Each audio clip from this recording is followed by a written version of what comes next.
when you're in the middle of a presentation and this expression comes up in your mother tongue and you're desperately trying to translate it into the second or third or even fourth language that you're presenting in, and then it just goes and you lose the momentum, you forget the expression, and it just makes you feel silly, right? So I get this because it happens to me. So even though I'm trilingual, so my mother tongue is Finnish, I studied all my life in English, but yet I lived in Spain for the best part of, 20 plus years. So I understand what it means, because Spanish for me is the language where I'd say I lose about 15% of my confidence.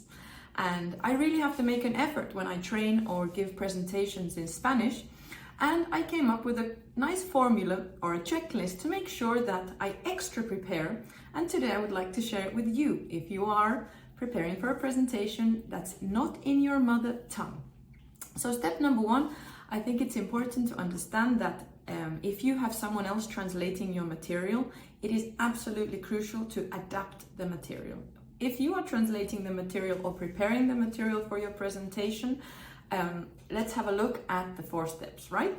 So simplify, simplify, simplify. If your native language is up here, like I would say English for me is here, I would say Spanish for me here is about 15% less. So that means that I want to make sure that all of the words and expressions that I have in Spanish and the language in general is simple enough so that I can remember and practice and feel comfortable with it. That's really important. Do not choose words that you don't feel comfortable with, either pronouncing or the meaning of them. So simplify, simplify. Step number 2, choose 3 to 5 expressions which you think you will use during your presentation and translate them. Because remember, a lot of expressions do not translate directly. And I am completely guilty for that. People and my friends and colleagues laugh at me. It's like, Anne, did you just invent that expression? Oh, hell yeah, I did. And we go to the next step is, if it's a challenge for you with the language, write your script. More than just bullet points. Write some key sentences down, because you want to have flow. You want to be able to connect from one idea to another and not sound robotic, or you do not want to be reading it. So you write the script, then you create your schedule or your proposal that you're going to use during the presentation, basically your notes in bullet points, so that you prepare it in written, but eventually you will use your bullet points. And lastly, practice, practice, practice.